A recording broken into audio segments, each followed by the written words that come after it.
प्रिय विद्यार्थियों, आप सब कैसे हैं। मुझे आशा है कि आप सकुशल होंगे, स्वस्थ होंगे और प्रसन्नचित्त होंगे। पिछले 3 व्याख्यानों में हमने हिंदी भाषा और उसकी बोलियों का सामान्य परिचय प्राप्त किया। मैं समझता हूँ कि आपके मन में एक जिज्ञासा स्वाभाविक रूप से उत्पन्न हुई होगी कि बोली और भाषा में क्या संबंध है या क्या अंतर है। ये आपके मन में ज़रूर ये बात आई होगी। तो आज हम उससे जुड़ा हुआ यह टॉपिक, भाषा और बोली, परस्पर संबंध और उनमें अंतर पर चर्चा करने जा रहे हैं। इससे आपको बड़ी सहायता मिलेगी। आपके सिलेबस में यह डायरेक्ट तो नहीं दे रखा है, लेकिन हिंदी भाषा और उसकी बोलियों के संदर्भ में ही पूछा जा सकता है कि भाषा और बोली में क्या अंतर है। वैसे भी सामान्य पाठक के लिए, सामान्य जन के लिए भी यह एक उपयोगी टॉपिक है कि भाषा और बोली में क्या अंतर है। हम सब भाषा बोलते हैं, हम सब बोली बोलते हैं। आप देखिए, कहीं आप मिलोगे तो पूछेंगे कि भाई कौन सी भाषा बोलते हो, कौन सी बोली बोलते हो, क्या भाषा बोली है आपकी, बोली और भाषा क्या है आपकी, ऐसे उल्टा भी बोल सकते हैं। तो ये बहुत सारा भ्रम सा है कि बोली और भाषाएं एक होती हैं, चाहे बोली कह दो चाहे भाषा कह दो। ये एक भ्रम जो है हमारे सामान्य जन में होता है। तो ये सामान्य जन के लिए भी उपयोगी सिद्ध हो सकता है ये, और आपके लिए तो यह उपयोगी है ही है। अब हम इस पर चर्चा शुरू करते हैं। आप जैसे जानते हैं कि भाषा संस्कृत की जो भाष धातु है उससे बना है ये शब्द, और उसका मतलब बोलना होता है, और बोली तो है ही बोलने से संबंधित। तो ये बड़ा एक जिज्ञासा का विषय है कि भाषा को फिर भाषा क्यों कहा जा रहा है, बोली को उससे अलग क्यों समझा जा रहा है। तो देखिए, जो अंतर संस्कृत और जनभाषा का है, मतलब एक व्याकरणनिष्ठ भाषा जिसका एक व्याकरण है, जिसका एक स्थायी रूप है, उसके समानांतर एक जनभाषा होती है जिसको हम बोली बोलते हैं, जो सामान्य जन बोलते हैं, अपने सामान्य व्यवहार में बोलते हैं, उसको हम बोली बोल रहे हैं। तो जो अंतर संस्कृत के शब्द भाषा में और बोली में है, वही अंतर इनमें आपको देखने को मिलेगा। मैं जो कहने जा रहा हूँ उसको ध्यान से सुनो कि संस्कृत निष्ठ शब्द है, वो संस्कृत से उसका उत्पत्ति हुई है, लेकिन बोली की उत्पत्ति संस्कृत से नहीं हुई है। तो बोलना एक सामान्य, हम जब बोलते हैं, आपस में बातचीत करते हैं, तो हम ये ध्यान नहीं रखते कि हम शुद्ध बोल रहे हैं, अशुद्ध बोल रहे हैं, या जैसे भाषा में होता है कि गलत वाक्य है, अशुद्ध वाक्य है या शुद्ध वाक्य है, हम उसमें वाक्य में उसके पदों की उसको ध्यान में नहीं रखते, कभी पहले बोल जाते हैं, कभी बाद में बोल जाते हैं। तो ये जो रूप है ये स्वाभाविक रूप से बोला जाता है किसी खास क्षेत्र में। अलग अलग क्षेत्रों में, सांस्कृतिक क्षेत्रों में, अलग अलग भौगोलिक प्रदेशों में ये तरह तरह के रूप हो सकते हैं। तो बोलना एक तरह से जनभाषा का प्रतीक है, और भाषा परिनिष्ठित और सुसंस्कृत और पढ़े लिखे लोगों का प्रतीक है। पढ़े लिखों की मतलब जो बोलते हैं उसका प्रतीक है।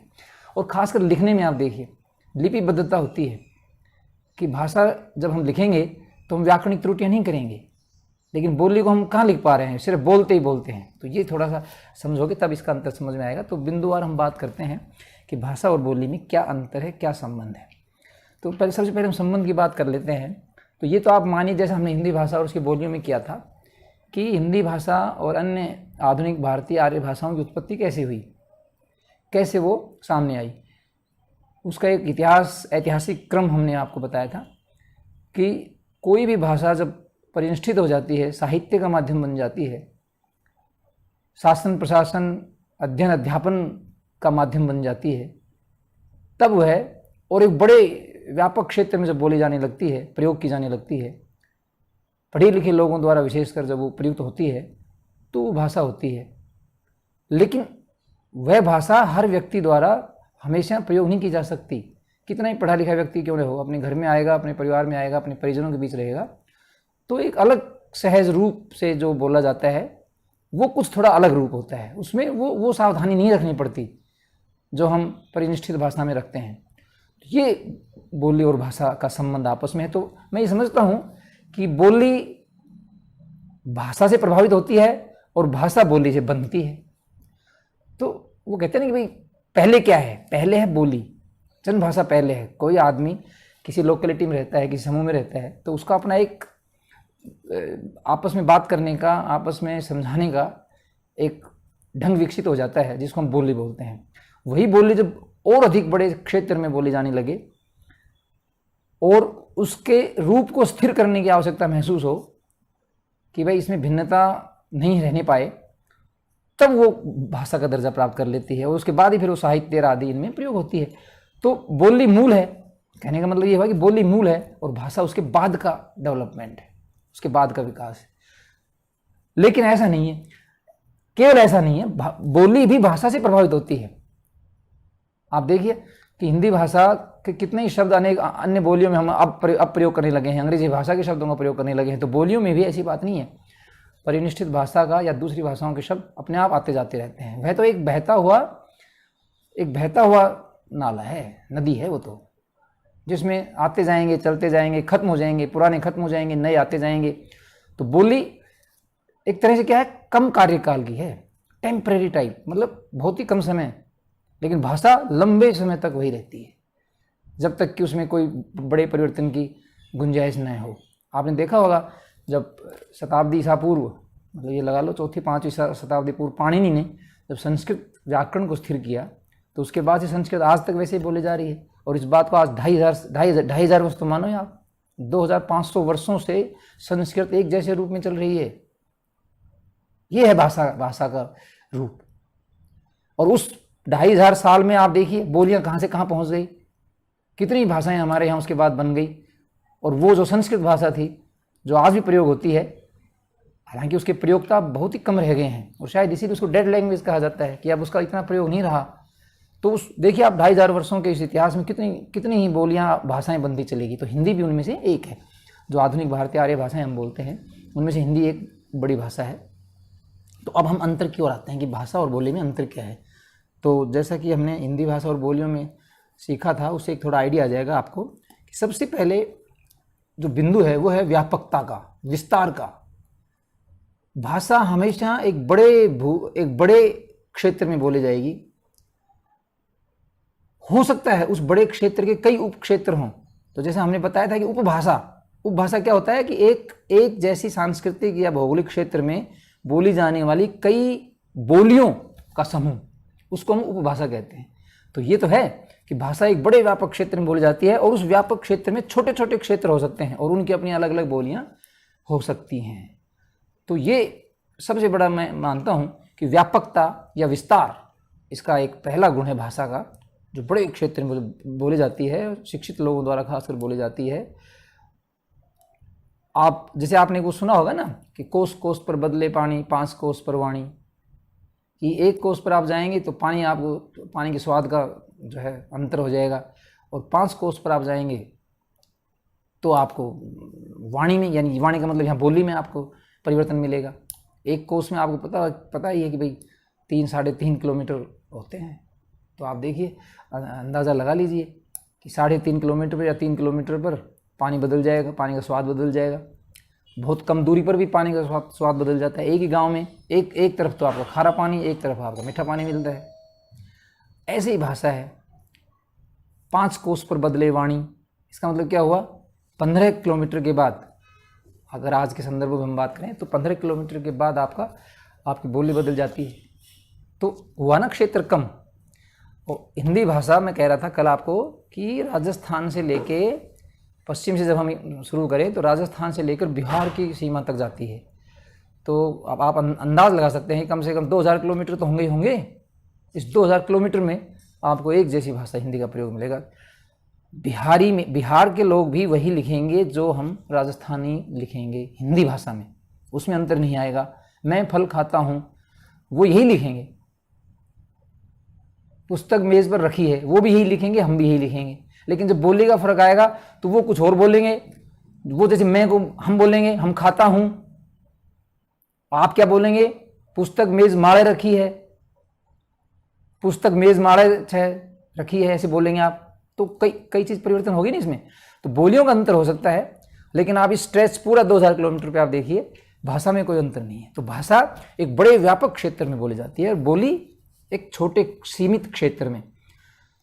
और ये सीमित क्षेत्र कौन सा होता है, एक जैसे पहले कुटुंब होते थे, कबीले होते थे, है ना, 100, 200, 300, 400 लोग एक साथ बस जाते थे, फिर वो हजारों की संख्या में हो जाते थे, फिर वो और बड़े और उनसे निकल कर और गांव हो जाते थे। इस तरह 5, 6, 7, 8 गाँवों को मिलाकर एक क्षेत्र बन जाता था। तो वो जो क्षेत्र है वो बोली का क्षेत्र होता है। उससे संबंधित जितने भी लोग होंगे वो वही बोली। अब जैसे आप उदाहरण लीजिए, आप अलवर से अकबरपुर तक जाएंगे तो आपको मेवाती के दर्शन होंगे। अलवर से अकबरपुर कितना दूर है? 18 किलोमीटर। और जब अकबरपुर से आगे आप जाएंगे नटनी का बाराज है और थानागाजी की तरफ आप चलेंगे, बढ़ेंगे आगे, तो आपको बोली बिल्कुल अलग नजर आएगी, वो ढूंढाड़ी नजर आएगी। तो ये एक चीज़ है। तो है हिंदी, थानागाजी में भी हिंदी है और अलवर में भी हिंदी है। तो इससे आपको एक आइडिया आ जाएगा कि बोली का क्षेत्र सीमित होता है, लेकिन वो सीमितता में कोई न कोई समानता है, तभी तो वो बोली बनेगी वहाँ पर। अगर उसमें अलग अलग लोग होंगे तो फिर वो बोली नहीं बन पाएगी, फिर कुछ और ही रूप बनेगा।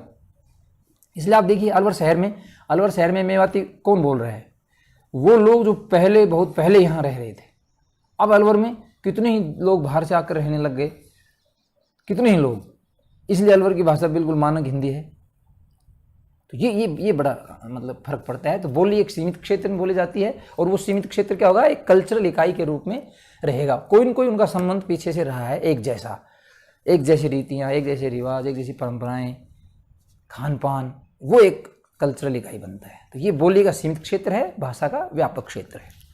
दूसरा जो इसमें बिंदु आता है कि चूंकि भाषा बड़े क्षेत्र में बोली जाती है तो उसके रूप में स्थिरता होनी चाहिए, तभी राजस्थान का व्यक्ति बिहार वाले से अच्छी तरह बात कर पाएगा, हरियाणा वाला व्यक्ति छत्तीसगढ़ के व्यक्ति से बात कर पाएगा, अगर ये हिंदी भाषी, अगर ये एक भाषा का क्षेत्र है। तो आप इसका मतलब क्या निकला कि रूप स्थिरता होना बहुत जरूरी है। बोली में ऐसी संभावना न्यूनतम होती है, कम होती है, क्योंकि वो सहज उच्छ्वास है, लोग सहजता से बोलते हैं उसको, उसमें वो ध्यान नहीं रखते। इसलिए बोली के रूपों में आपको समानता नहीं मिलेगी। आज कुछ बोला जा रहा है, 10-20 साल बाद कुछ और बोले जाने लग जाएगा, या एक गांव से दूसरे गांव में ही कुछ अंतर आ जाता है। तो ये बोली में। लेकिन भाषा में क्या होता है? समानता होती है, रूप की स्थिरता होती है। इसलिए बहुत बड़े क्षेत्र में भी लोग आपस में वो बातचीत कर सकते हैं, समानता से पत्र व्यवहार कर सकते हैं, एक जैसा लिखेंगे, क्योंकि उसका रूप स्थिर हो गया है, शब्दों का रूप स्थिर हो गया है, वाक्य में जो प्रयोग है पदों का उसका रूप स्थिर हो गया है, यानी कि व्याकरण रूप उसने प्राप्त कर लिया है। तो उससे क्या होता है कि फिर उसमें साहित्य रचा जाने लगता है। तो भाषा में साहित्य की रचना होने लगती है, लिपिबद्धता आ जाती है। बोलियों में ऐसा नहीं होता, बोलियां केवल मौखिक रूप में ही प्रयोग होती हैं। और आपने देखा होगा कि किसी भी क्षेत्र के लोकगीत, वहाँ की लोक संस्कृति, वहाँ के लोक नाट्यों का रूप, वो सब उस बोली में ही होते हैं। आप जैसे हरियाणवी रागनी सुनेंगे तो वो वहाँ आपको हिंदी भाषा थोड़ी मिलेगी, वहाँ आपको उस बोली का रूप मिलेगा। अब चूंकि वो बोली का रूप हिंदी में ही है तो वो थोड़ी बहुत समानता तो मिलेगी आपको। लेकिन जो हिंदी के गीत गाए जाते हैं, जैसे हिंदी फिल्मों के गीत हैं, उनमें और हरियाणवी की रागनी में बड़ा अंतर है। एक अलग लहजे से, अलग शब्दों के उच्चारण से उसका पता लगता है। ऐसे राजस्थानी आप देखिए लोक संगीत, आप लोकगीत देखिए राजस्थानी के, वो बिल्कुल अलग मिलेंगे। ऐसे ही भोजपुरी के आप गीत देख लीजिए। तो बोलियां क्या है? मौखिक रूप में अधिक होती है। इसका मतलब ये कतई नहीं है कि बोलियां लिखी नहीं, उनका लिपिबद्ध रूप नहीं होता है। जब वो एक बड़े क्षेत्र में हो जाती हैं और साहित्य उसमें लिखा जाने लगता है, तब वो, जैसे ब्रज था, ब्रज बोली में कितना बड़ा साहित्य रचा गया। ऐसे अवधि में आप देखिए बोलियां थी, लेकिन जब साहित्य इनमें रचा जाने लगा, व्यापक पैमाने पर इनका प्रयोग होने लगा, तो वो भाषा बन गई थी। अब वापस फिर ब्रज और अवधि बोलियों के रूप में ही है, साहित्य में नहीं है। साहित्य में खड़ी बोली के आधार पर जो हिंदी हमने विकसित की है, इन सब बोलियों के सहयोग से, वो प्रयोग होती है साहित्य में। तो साहित्य रचना होती है भाषा में, बोली में उसकी संभावना बहुत ही कम रहती है। उसका प्रभाव कहाँ है? केवल वहाँ के लोक संस्कृति में। एक ये अंतर आपका हो गया। तीसरा देखिए, जैसा हमने इसमें बता दिया कि मानकीकरण होता है भाषा में। मानकीकरण और व्याकरण संबद्ध करने की, व्याकरण से बांधने की जो प्रकृति है या प्रवृत्ति है वो पाई जाती है। बोली में ऐसा कुछ प्रयास नहीं होता। बोली सहज उच्छ्वास है। लोग जिस तरह से आपस में रहते आए हैं उसी तरह से रहेंगे, वही बातें बोलेंगे जो वो वर्षों से बोलते आए हैं। थोड़ा बहुत नई भाषाओं का उसमें अंतर होता है, नए शब्दों का वो आ जाता है। जैसे आप मोबाइल है, मोबाइल को तब आप क्या बोलेंगे, तो उन बोलियों में मोबाइल शब्द है ऐसे कैसे आ जाता है। लेकिन जब उसका प्रयोग वो करते हैं लोक संगीत में, लोकगीतों में, तो वो एक अलग ही वो बनता है। भाषा में क्या होता है? भाषा व्याकरण सम्मत हो जाती है। जैसे मैंने बताया कि पाणिनि 2500 वर्ष पहले जब वो कर गए तो आज तक वैसी की वैसी है। तो एक बार व्याकरण सम्मत हो जाता है तो भाषा में भी परिनिष्ठता और एक रूपता आ जाती है। तो ये सबसे बड़ी बात है, व्याकरण सम्मत होती है भाषा, बोली व्याकरण सम्मत नहीं होती। अगर हो जाएगी तो वो भाषा बन जाएगी। तो ये कसौटियाँ हैं। तो भाषा में व्याकरण सम्मतता होती है, इसलिए उसको हम बोलते हैं कि मानकीकरण, मानक हो जाती है वो। बिहार में वही, जैसे मैंने अभी बताया कि बिहार में भी वही, अगर हिंदी भाषा का प्रयोग करेंगे तो वही रूप होगा जो हरियाणा और राजस्थान में है, जो छत्तीसगढ़ में है, जो उत्तराखंड में है, जो हिमाचल प्रदेश में है। जहाँ जहाँ हिंदी भाषी प्रदेश हैं जिन्होंने हिंदी भाषा को अपना रखा है, वहाँ सब एक जैसा रूप मिलेगा आपको। ये एक अंतर है। चौथा देखिए आप, शब्दावली।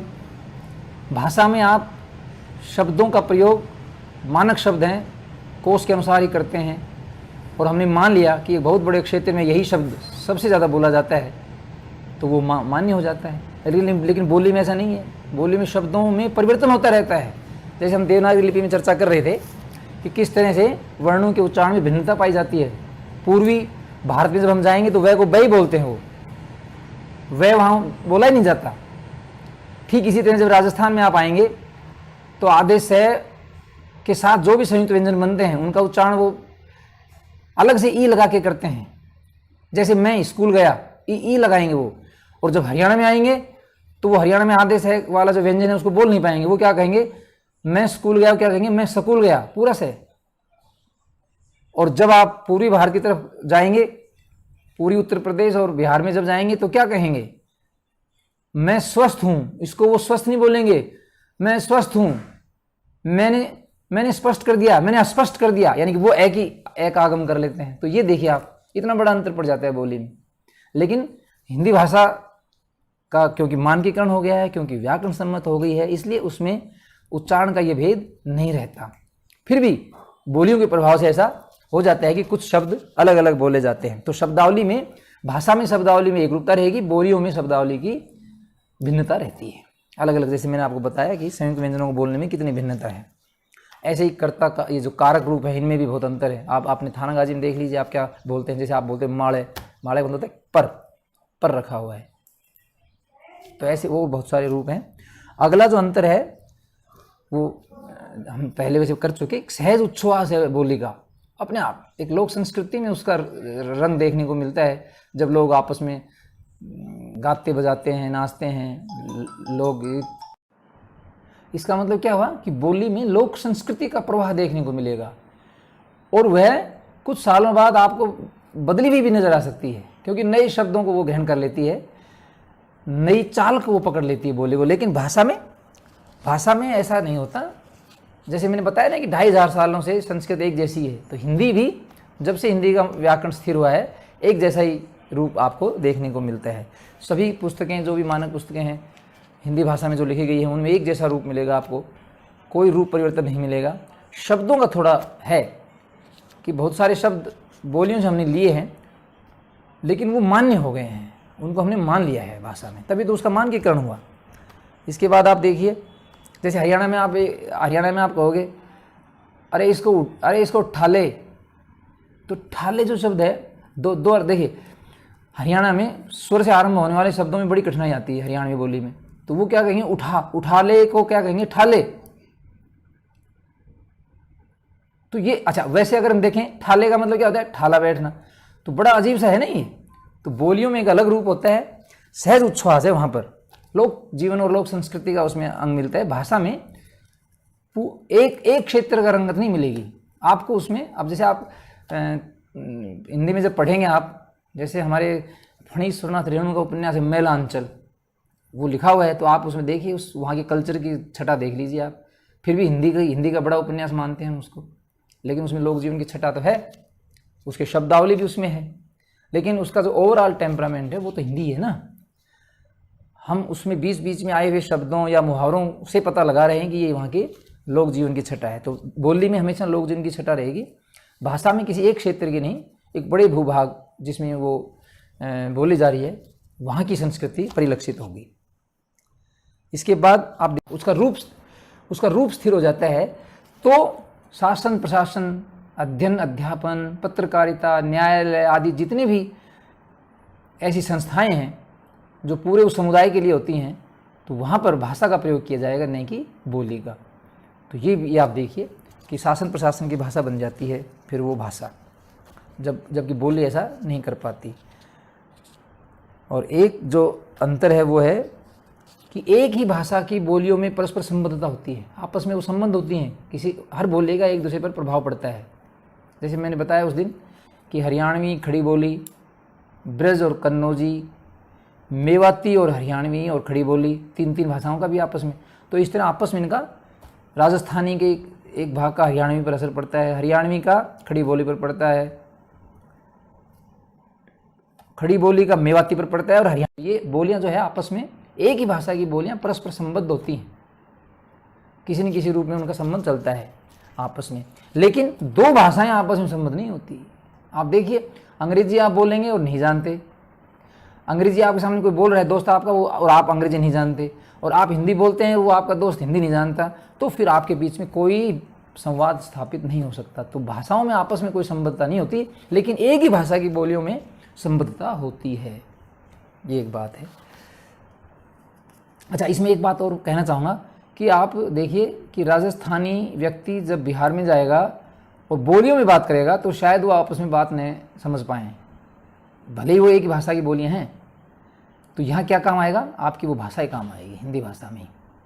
तो ये थोड़ा सा एक इसमें बात समझने की, अगर बड़ा क्षेत्र है तो बोलियों में थोड़ी सी भिन्नता हो सकती है, लेकिन कुछ ना कुछ संबंध जरूर रहता है। बिहार के शब्द हम हिंदी में खूब प्रयोग करते हैं, राजस्थानी के बहुत सारे शब्द हम हिंदी में खूब प्रयोग करते हैं, मानक हिंदी में। तो ये एक बात देखने लायक है।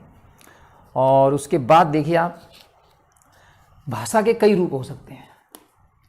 कई रूप का मतलब ये नहीं है कि उसकी ये है कि हम उसे राष्ट्रभाषा का दर्जा दे सकते हैं, हम उसे राजभाषा का दर्जा दे सकते हैं, हम उसे संपर्क भाषा का दर्जा दे सकते हैं।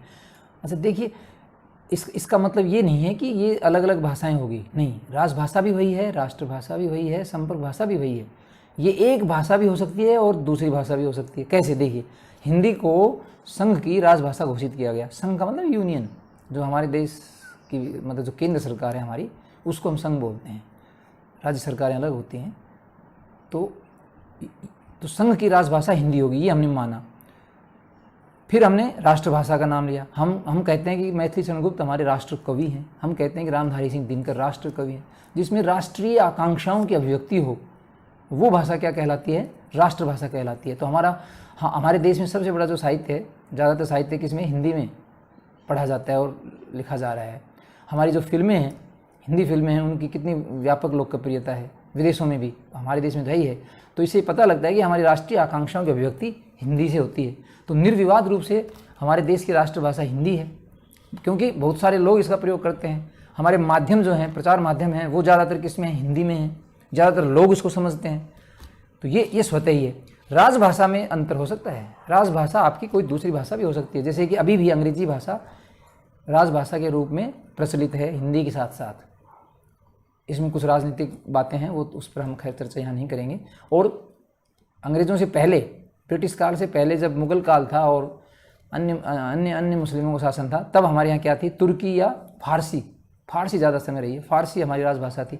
मतलब राजकार्य जिस भाषा में किया जाए वो राजभाषा कहलाती है। इसमें बस थोड़ा सा अंतर ये आता है कि कुछ शब्दावली जो निश्चित अर्थों को प्रकट करती हों, उनका प्रयोग राजभाषा में होने लगता है, क्योंकि अगर एक ही शब्द के कई अर्थ निकलेंगे तो फिर प्रशासन में असुविधा होती है। तो शासन प्रशासन की भाषा जो होती है उसको हम क्या बोलते हैं, राजभाषा बोलते हैं। हमारे यहाँ जैसे हिंदी है, हालांकि अंग्रेजी का प्रयोग भी साथ साथ होता है, तो उसमें कोई अंतर नहीं है। जो हिंदी है, जिसको हमने मानकीकृत किया है, व्याकरण सम्मत किया है, वो वही है। बस कुछ शब्दों का इसमें अलग से प्रयोग होता है जो निश्चित अर्थ को बताते हैं। ऐसे राष्ट्रभाषा में हमारा साहित्य रचा जाता है, क्योंकि मैंने बताया ना कि राष्ट्रीय आकांक्षाओं की अभिव्यक्ति जिसमें होती है। तो संपर्क भाषा भी हमारी हिंदी, राष्ट्रभाषा भी हमारी हिंदी है। इसी प्रकार एक संपर्क भाषा होती है। अब आप देखिए हमारे देश में कितनी भाषाएं हैं। द्रविड़ियन भाषा बोलने वाला व्यक्ति जब उत्तर भारत में आएगा, यानी कि हमारे संपर्क में आएगा, तो हम उसकी भाषा को नहीं समझ पाएंगे यदि हमें उसकी जानकारी नहीं है। तो इसी प्रकार वो अगर हिंदी नहीं जानते तो हमें वो नहीं पहचान, मतलब हमारी बात वो नहीं समझ पाएगा। तो इसका मतलब क्या हुआ कि देश में एक ऐसी भाषा भी होनी चाहिए जिससे आपस में लोग बात कर सकें, अपनी बात को समझा सकें, समझ सकें मोटे मोटे तौर पर। तो वो जो भाषा है वो भी हिंदी ही है हमारे देश में। देखिए मजे की बात, और वो यूं ही नहीं है, स्वतः आई थी वो। जब देश की आज़ादी का आंदोलन चल रहा था तब लोगों ने इस बात को बड़ा महसूस किया था कि कैसे लोगों को एक साथ जोड़ें, इस आंदोलन को व्यापक रूप प्रदान करें, और वो तभी होगा जब हम अपनी बात समझाएंगे और उनकी बात को समझेंगे। तो उसके लिए हिंदी ने बड़ा अच्छा एक सेतु का काम किया, और तब से इसको हमने संपर्क भाषा के रूप में अपनाया। तो तीन रूप हो गए। बोलियों का ऐसा कोई रूप नहीं होता, बोली एक जैसी होती है, जिस क्षेत्र में बोली जाती है उसी की संस्कृति को अभिव्यक्त करती है। वो उसके लोकगीतों में, लोक नाट्यों आदि में प्रयोग होती है। जैसे आपके हरियाणवी रागनियाँ हैं, राजस्थान के लोकगीत हैं, भोजपुरी के गीत हैं, ऐसे हर भाषा में, अवधी के वो देख लीजिए आप, बुंदेली में देखिए आप, बुंदेली में, बघेली में आप देखिए, बुंदेली में तो देखा होगा ना, आल्हा का जो वो है, ये सब लोकगीतों में है, लिखे नहीं जा रहे हैं। तो इस तरह से ये हमारा एक जो मैंने बात बताई होगी आपको कि लिपिबद्धता है, भाषा लिखी जाती है, बोलियां लिखित रूप में बहुत ही कम मिलती हैं। बोलियां कंठ, लोगों के कंठों से निकलती हैं और वहीं अपना बदलाव करती चलती हैं। तो ये बोली और भाषा में एक अंतर था आपके सामने। मुझे उम्मीद है कि आप इस बात को समझ पाए होंगे कि भाषा क्या होती है और बोली क्या होती है।